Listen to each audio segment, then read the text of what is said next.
We got Big Matt McChesney on the show right now, and I know he has to be on the high because his Colorado Buffs are ranked number 23 in the nation. Last time I looked, they beat Cincinnati 34-23. They're 6-2 on the way to win the Big 12. All the haters and naysayers on this live show didn't believe.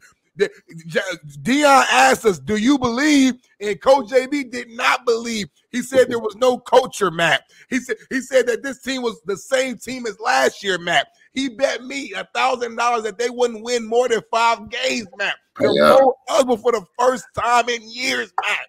How are you feeling right now as a longtime alum, a Buffs legend, and current supporter? I'm on cloud 9, bro, and I'm not gonna I've lost my voice from Friday night, and we had a huge brawl in the game Friday night, which was crazy. And then won 70-10. And then Saturday night was nuts being there. Nick was up as a recruit again, and I got to talk to Juju and the Smith kid and try and help a little bit on the flippy. So I think that there's going to be some big news with those two this week too. Buffs are 6-2, nationally ranked. They've got 4 games in front of them that they will win. They will beat Texas Tech and Lubbock. They will beat Utah at home, who just got beat by Houston. No offense to Houston, but they're not very good. They will beat Kansas in Arrowhead, and they will beat Oklahoma State to close the year and finish 10-2 and potentially play in the Big 12 title game. I don't know how that's going to work out. BYU and Iowa State could both finish undefeated and play. Iowa State and Kansas State played the last game of the season, so we'll see what happens with all that. From a scheduling perspective, the Big 12 schedules like they do, and Iowa State and BYU not playing, and then Colorado not playing either of them, and Kansas State only playing, and Kansas State playing both. It's kind of a weird, setup, but whatever. Look, I'm not sitting here trying to rub people's noses in and shit, but especially not Coach and y'all, but I mean, I've been saying this for years, guys. I knew what I saw. Shedeur played his ass off the other night, 25 for 30, clean, only had 1 bad play in the pocket. Travis Hunter is going to win the Heisman, and I'm tired of all this bullshit like he can't do it. He's the best player in America. It's not close. I mean, there's other great players, but they're not doing what he's doing, dog. He came straight back on national TV and was locked down all night, 9 for 153 and 2 tutties. He's leading the Big 12 in catches, touchdowns, and passes defended. That's pretty fucking impressive. I got to take my hat off to Coach Prime and give him his flowers. That culture and community there sure is motherfucking strong. It's nuts, the people that come out and support, and just the atmosphere and everything that I saw on Saturday. It's special, bro. It's what they're doing in Boulder. I think the potential for longevity is about 99.9%. And I'm telling you, the Big 12 should be fucking shitting in their pantaloons right now. And he is building a monster. They are recruiting their asses off. They just flipped another 4-star receiver. The Lodeholt has the offensive line balling, no sacks given up the other night. The only one was Shedeur who rolled into it. They ran the shit out of the football. They played great defense. Yeah, were there things in the game that need to be cleaned up? Yeah. But, again, to win 34-23 in national TV and then with a chance to go bowl eligible. It's the first time they made a bowl since 2016, and I'm praying to the God of skinny punks, and maybe Coach can help me with this, but I'm praying to the God of skinny punks that they win a bowl game this year. Because I'm tired of being 43 years old and being the last fucking guy that won a bowl game there in 2004. So this team is like generational curses with families and shit. Yeah. They are breaking the generational curses of Colorado football. They just are. And I am so fucking proud to be a Buff. I'm proud to cover them the way that I do. I'm proud of the men in that room and all the shit that they have to hear and all the bullshit they have to put up with. For them to just keep pushing forward. And honestly, to everyone in the chat, anybody that has anything negative to say, what more do you need to see? 1-11 2 years ago. Worst football team I've ever seen in my entire life. And now they're bowl eligible. They've got multiple first-round draft picks this year. Not even talking about the future. They're recruiting their asses off. Folsom the other night was fucking buzzing, dog.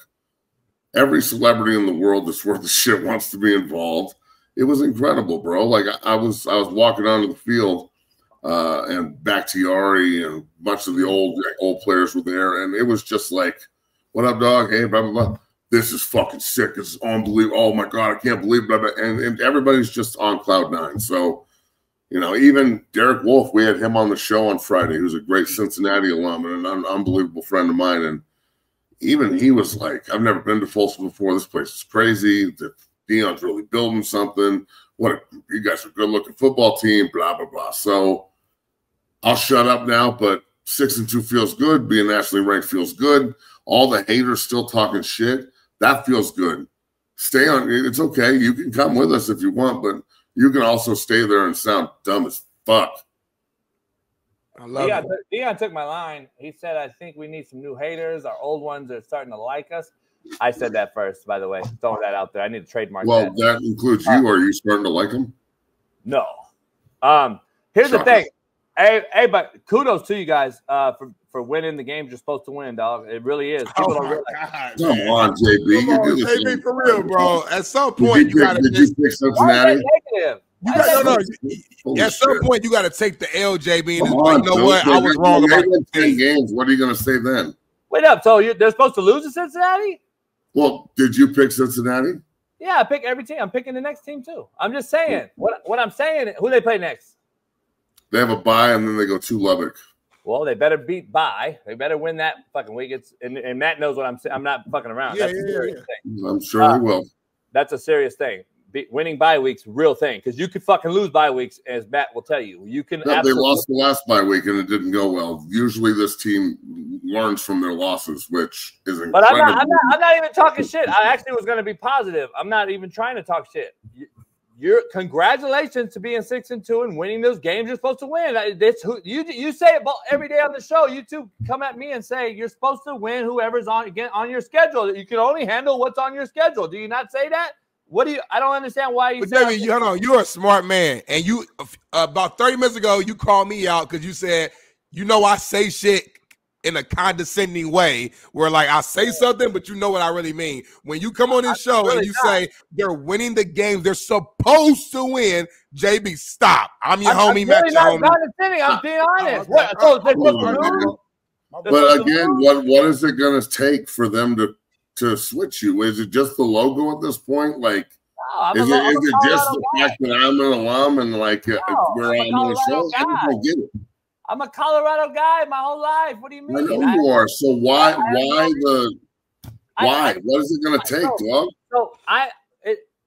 So listen. Two things can be true, as Smitty says, right? So I have to be a hater in order. No, I'm not calling you a hater. I'm asking a simple question. And I know I'm getting to it. My thing is the guy I respect more than maybe anybody on a lot of these topics. What is it going to take, dog? Well, no. Here's the thing I'm saying. Like, people say, "Oh, JB's jealous." What am I jealous of? I don't ever want to see ill, because I'm going to flip it and show you guys why I'm not jealous and tell you why I'm real. But here's the thing. Just because I don't agree and think that on this side they should win the games they're winning, and kudos to being 6-2 and turning this thing around. No question about what he's done. On the other side, I can't just agree that they're playing great competition and winning games against these superior opponents. They're not. They're bad teams. And so why do you keep picking them? Who? The other team. Oh, because it's good for business. But here's my point. Like that. The bottom line is, though, they're not playing very good teams, Matt. You got to be a realist, Matt. So you thought Cincinnati is a bad team? They're 5-2. They're going to win 8 games, 9 games. They were tough as fuck. This is a good team. They're not a bad team. They were 5-2, bro. They were fighting for everything just like CU was. No, I'm not. Kansas State's not a bad team, and they have them on the fucking ropes and should have won. Like, come on, man. That's what I'm saying. Since it's not Georgia or Texas, I get that. I know we're not saying Colorado's at that level, but I'm saying they are. I'm just saying they're not playing. Okay, listen. Let me put it another way. They're not. Yeah. This is not the Big 12 we thought it was going to be going into the season. We thought Oklahoma State, Baylor, K-State, KU, all these other teams were like, oh, fuck, Arizona was supposed to be way better. Utah, look at the teams that have absolutely hit. So, again, but there's other teams that have taken off. And you guys are beat who's on your schedule. Kudos. No, I'm not hating on Colorado. I'm glad you guys are winning. I'm just saying I haven't seen them play one good team yet and win. Oh, my God, dude. So I'm just saying, I'm being honest. That's your truth, bro. Then roll it. I'm just saying a Hail Mary against a Baylor team. It's all good. But I'm just saying, Smitty, Baylor's 4-4, homie. You threw a Hail Mary to beat them. You believe? I think Shaun Key might have said this too. Everybody, look, I'm not going to sit here and argue. It's not an argument. That's my opinion. I'm glad you're winning. I truly do want to see them win. I have Colorado blood life, but at the same time, I don't believe they've played anybody. Why can't those two things be true? They can. In your world, they're true. In the real world, it's not. Now let me flip it for you guys. I want to eat crow and rectify something. How Shedeur Sanders doesn't have Heisman consideration is blasphemy. I agree. Yep. And why you think Travis Hunter should be the Heisman is also to me a little bit awkward, because I think Genty's by far the best player in college football this year. Travis Hunter may be the best player. Let me be clear. No question. I've been saying it for a long time. Travis Hunter is an anomaly. But I believe he's missed some games. He doesn't do enough on one side or the other because he's so great on both sides. Let me be sure I'm clear. Let me be sure I'm clear what I'm saying. What game did he miss? You know what I mean? Huh? What game did he miss? What game? He got hurt. He's played in every game. I know. He got hurt and missed a game. Then he missed a half of another game. He didn't miss a game. No, he missed a half of one game and half of another equals a game, right? But he played in both those games. He didn't miss them. I get it, but how do you consider that guy as the Heisman when you got a quarterback on your own team putting up – let me eat crow here. I believe him and the BYU quarterback, who doesn't get enough credit, are the two best, period, in that conference. I agree with that too. I agree they're the two best in the conference, and I believe Shedeur is more accurate than Carson Beck, has a better arm than Carson Beck. I believe he's more consistent than Cam Ward has been, because I've been watching both of them lately, so I could give an honest assessment as to be fair to everybody that deserves real talk. Shedeur is outperforming all quarterbacks that I have seen in the last six weeks. These are facts. I don't see him as a NFL guy long term, like I've said, because of what he does holding the ball and a little bit of a long elongated motion. And I don't believe he's the elite athlete. I do believe he has some Mahomes in him, though, and he's an ad-lib player. And I believe it'll be like a short-lived NFL career. But Heisman consideration. I'm just being honest, man. Heisman, he should be in the top 3 Heisman consideration right now, and I don't know why he's not. And I don't understand it. And I'm glad Dion called it out. I don't understand what else he could do. And I think he has trumped Travis Hunter because obviously we know it's a quarterback award. I don't understand why I haven't heard his name at all. I really don't. So I just want to eat crow. He's performing at an all-time high. I love his performance lately. He's carrying that team. I think he's the guy because he's tough as nails lately. He's taking shots. He's on the sideline. He's doing those things. I don't know why he's not a Heisman considerate. I don't know why. I don't get it. He will be. He will be shortly. Speaking it into existence again. But it's too late, isn't it? Hey, Matt, I'm gonna give you credit, Matt. It's not too late. Matt's been right about almost everything on Colorado, like for the most part. Like when I look back and just think about everything you said about just like Shedeur, how great he'll be this year and being one better quarterback, about Travis Hunter being a Heisman candidate, about this team being legit better, about the O-line being better up front, the defense. Like when I look back at a lot of takes you had on this show, going from last year and then off season up to this year, and we see where they're at right now, I gotta give you credit because unless I'm tripping, like majority of what you said to me has transpired this season. Facts. So I appreciate that, Smitty. Thank you, brother. I will say this. I've been saying for a long time, I'm pretty sure I've said it on your show too, that at some point, Shedeur and Travis are going to be competing for the Heisman Trophy while they're competing to go win a Big 12 title. So Shedeur will be throwing the ball to the guys in open competition with to win the Heisman. And even Shedeur at the press conference came out the other night and said that Travis Hunter should be the Heisman. He's the best player in America from his mouth. So look, it's a big family, and everyone's supporting each other as they should. So I said this the other day on my show. I don't know if I said it on yours, but I think that the 5 Heisman candidates right now in New York, when it comes down to nut cutting time, will be Gabriel, Gentry, the Bryson DeLay kid from Army. If they keep doing what they're doing, I think that Navy took a thump from Notre Dame, but I think Army's a better team than Navy. Well, we'll see what happens there. But even if they lose to Notre Dame, I still think that kid goes. He's having a fucking great year. Travis and Shedeur. And you'll have 5 guys sitting there. It's rare to have teammates, but it does happen. Jones and Smith and Reggie and Leinert, and, the list goes on.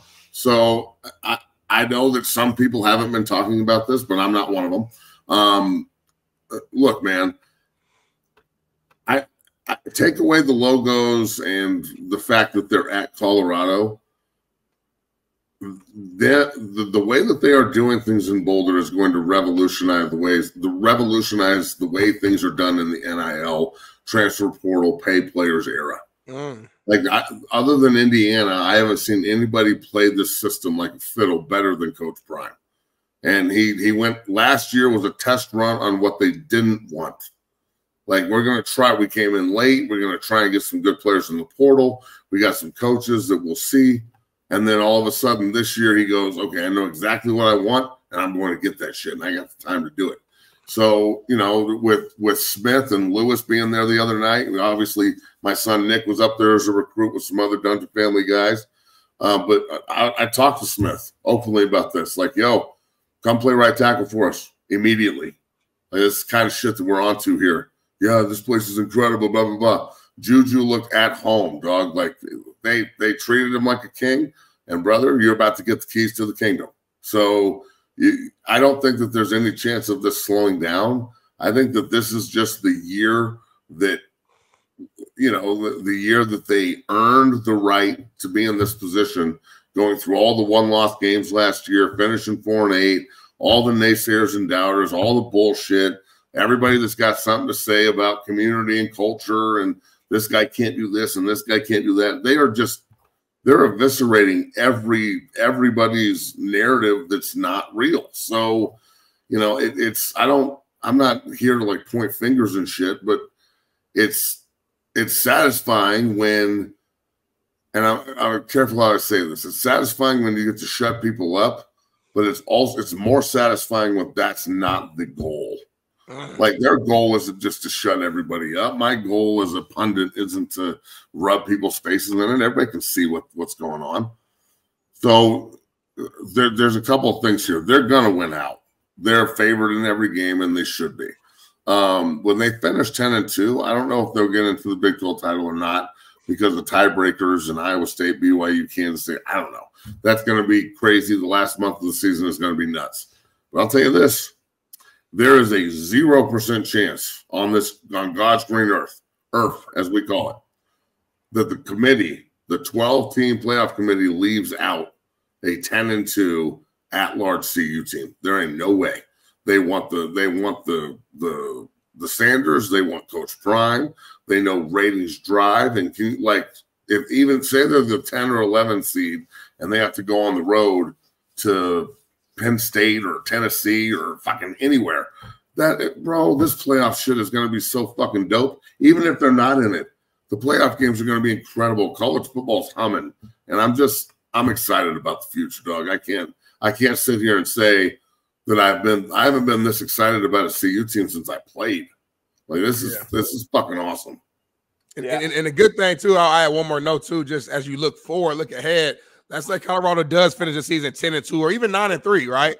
Like, to me now, it just makes next year even easier. It makes the recruiting easier. Like, well, yeah, they built this team off of you had a 1-11 season, and you won 4 games last year, and they were still able to build this good ass team. So imagine going 10-2, and like the type of confidence you have talking to recruits and saying like it's a different energy now. It's like stealing.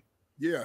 It's just like, oh, I'm taking that. Thanks. Oh, you don't. I'm taking that too. Thanks. And once one guy is attracted, look, the Jordan Seaton thing last year. I know he got a lot of flack. If you're a dog, come to Colorado. Blah blah blah blah. Well, that shit worked because every dog in the country is looking at Jordan Seaton and going, "That's a freshman high school player balling the fuck out." When he is draft eligible, #1 pick in the draft, no question. Let me ask you this real quick. Do you have any concerns that Coach Prime is going to leave after this year? We've had the discussion on this show, I think even last week. I think me and JB or Shaun, somebody, we were kind of arguing about it. Is there any signs at all that he's no chance? Nope. He's got full autonomy. He's built a monster.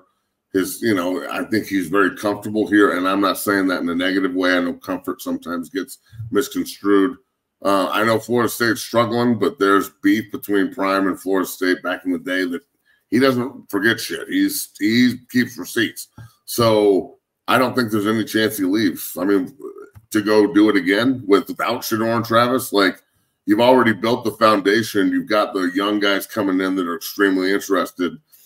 2 years ago, if you would have told me CU would be recruiting a top 5-star quarterback and the best offensive lineman in the country, and the next year the best offensive lineman in the country, and they're flipping 4 stars, and they're, God knows what they're going to do in the transfer portal, and the guys that now, not that they're going to get, the guys who want to come to Boulder that are elite talents. So, bro, why would he leave? Like, you've got the whole world in the palm of your hand right now, starting in Boulder, Colorado. And then the other thing, like, we can't sit here and forget that from 2004 to 2024, in 20 years, we haven't won a bowl game, and we've been irrelevant. And we've had some terrible football teams where people have just totally washed the program away. Like, we weren't dominating motherfuckers for 20 years before.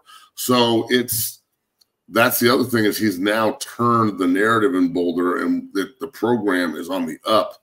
And it's because of what he's done and his vision and the community and extremely strong football culture that they have in Boulder, Colorado. So I don't know why he would leave. I would bet my pinky that he doesn't. If he does, then I'll eat crow and we'll figure it out. But I just don't see that happening in this world. JB? I can talk now, motherfucker? God damn. Not you, but not you, Matt. I want you to talk, but Smitty asked fucking Colorado. He loved Colorado more than you. No, I didn't want to forget some of the questions I had. No, it's good to hear you two talk. First of all, Matt, I'm gonna be honest. Matt, are you really gonna come on the show and be like, I never was gonna vote for Colorado to be good? Like, come on, you're an alum. Everyone knows that. Come on now. Number one, you're supposed to do that, and I've defended that on this show because you have said that regardless if they're shitty or good. So you should enjoy the fucking winning side. When they were 1-11, I was pretty adamant about how terrible. Yeah, but you're on this show still like, I'm a fucking alum. I'm going to be here regardless of who. Yeah, then, of course I am. Yeah, that's true. Okay, that no doubt. Now you had Carl Reed on. Carl's a good friend of mine, obviously, and I've known him for a long time. That was awesome. Yeah, Here's great show. I did something on my show last week because he made a comment and he said that he thinks this is the best college football has ever been. And I wanted to dive into your comment before you get out of here real quick. You think it's at an all-time high, the 12-team playoff, blah, blah, blah. I'm on the opposite side. You know that. It's pretty incredible, yeah. Yeah, you already know I'm on the other side. But I don't think – damn, did I lose everybody? Bailey, I lose everybody?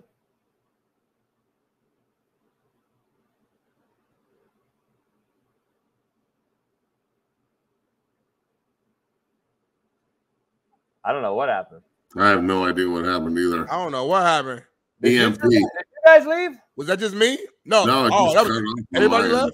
I stayed. From what I could tell, I don't know. Everything just went dark on my end. Oh, shit. Let me check the windows. Some shit going down out here in America? Probably.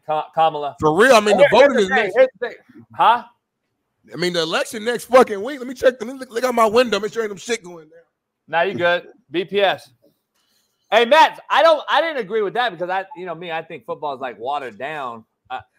And I broke it down to be like, the top's still the top, Matt. Nothing's changed. Even though we're going to allow more playoff teams and all this, the top teams are still the best, and the bottom teams are still shitty. Like, I don't understand.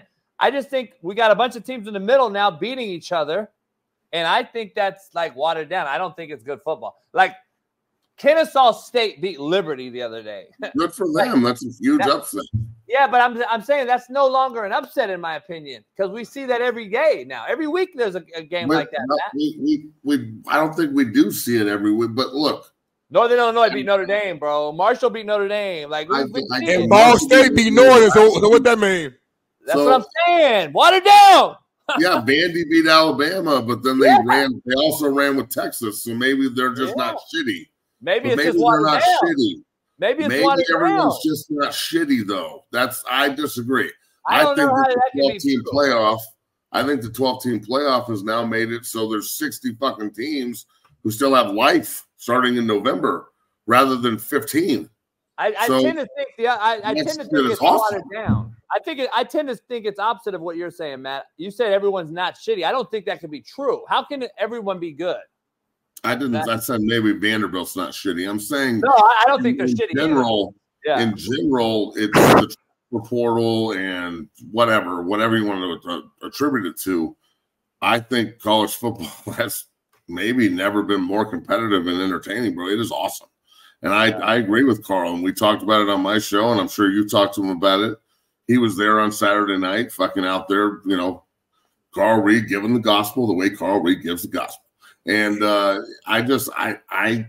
think it's incredible, dude. I think college football right now, even with all the conference realignment and all the rivalries that have been lost, I think that the step that they took was smart. And I think you're going to see more of it. I wouldn't be surprised if each conference goes to 20 teams. I'd rather see that than the ACC go away. I'd rather everybody just go to 20 and figure out how to just use those 80 teams. What are they going to do moving forward? So I think there's going to be a lot more change moving forward as well. And I don't know. I think it's awesome, man. I'm super entertained every week watching, not only the guys that I placed all over the country ball the fuck out, but just every game there's something new in every game. Even if it's not a good thing, it's still something new. So, I'm really excited about where college football is going and where it's at. This shit is dope. No doubt. Matt, I know who you got. You got to buy, and then you go to where? Lubbock. They got Texas Tech. Then they're home against Utah on the 16th. They go to Arrowhead to play Kansas, who played Kansas State tough as fuck the other night and arguably could have won in Manhattan. And then we end the year with a sneaky Oklahoma State team that is not as bad as their record would insinuate, in my opinion. And they'll be playing hard for Coach Gundy. Yeah. Gundy's a weirdo fuck. They got them. Utah just is a figment of themselves. Weddle will come on later. I'm curious what he has to say. They're just a bad football team right now. The 35-year-old quarterback. Yeah, they're bad. KU takes K-State to the brink. BYU stays undefeated. Iowa State. So there is no north-south in this division. So I don't think there's any divisions anywhere. So Iowa State and BYU play? So, that's what I was saying earlier. Iowa State and BYU don't play. So they don't play. Colorado doesn't play BYU or Iowa State. I don't get how that's Kansas State plays both Iowa State and BYU. Yeah, and then CU play Kansas State. So the top four teams, it's crazy. That's the issue I have with Carl Reed. Not the issue with Carl. Carl's my boy, but I'm saying that's why I don't believe college football can be elite when you have shit like that going on. Like, it doesn't make sense. This isn't the only conference it happens in. Every conference. No, yeah, that's my point though. Like, so what would you rather have divisions? But back in the day, at least the best would play the best. I don't agree with that at all. In 2004, when I was in the North and the South had undefeated Oklahoma, 11-1 Texas, and 10-2 Oklahoma State, and we were 7-4 at the end of the year and went 4-4 in the North and won and got to go play Oklahoma. So it's not the best two teams. Right, and that's the only big gripe that's been going on in the Big Ten for the last few years, right? They but know now it is the best two teams everywhere. Now the best two teams by record are going to play in the title game everywhere. Well, no, but remember, it was all the bitch was, oh, Ohio State, Michigan winner will have to play fucking Iowa or whatever. Well, yeah. Hold on. Didn't you just say back in the day the best two teams played? And I came up with the example that I used when I played where we weren't the best team. Well, which do you want? Yeah. No, I'm using your example that you had and what the example's been in the Big Ten the last few years that Ohio State, Michigan. I don't know when they switched all this, but yeah, that's true. Not good football. I agree. That's what I was like. Okay, but why isn't Iowa State and BYU in the same division playing each other, and in Colorado or somebody in the South or whatever we want to call it, that portion of it that segregates the line, basically the Utah-Colorado line or whatever. Why aren't they playing? Doesn't make sense to me. And I'm not just saying Colorado's division. I'm talking about the SEC's doing, or the ACC's doing it as well. So is we don't even have a Pac-12 anymore, but these guys aren't playing each other, and then there's going to be 3 possible teams undefeated that won't play each other. Who do you pick, and how do they play? To me, makes no sense on when they created it. I'm sure it'll be rankings or something. Like, look, I don't know. BYU's got Utah and whoever else they have. Kansas State and Iowa State play at the end of the season, so that's probably a trip to the Big 12 title game. If Iowa State stays undefeated and Kansas State keeps winning, and Kansas State's only conference losses to BYU, whoever wins the K-State Iowa State game is into the Big 12 title. Now, that said, 11-1 or 12-1, whatever it'll be, Iowa State, if they lose, are they left out of the top 12? Like, if K-State wins, obviously they're an automatic bid into the Big 12, and they've got to beat BYU. But then does the one-loss BYU get left out? Like, it's awesome, and it's also concerning. So I don't know how they're going to fix this problem, but I'll tell you, there's always going to be something in college football that irks people, and you're like, why do they do it like this? This has been what college football has been since its inception. So I'll give it to college football. Usually it may take them a while, but they do change their stripes and move forward with what the general public and common sense football people would think. So I think it's a 4-team race in the Big 12 right now.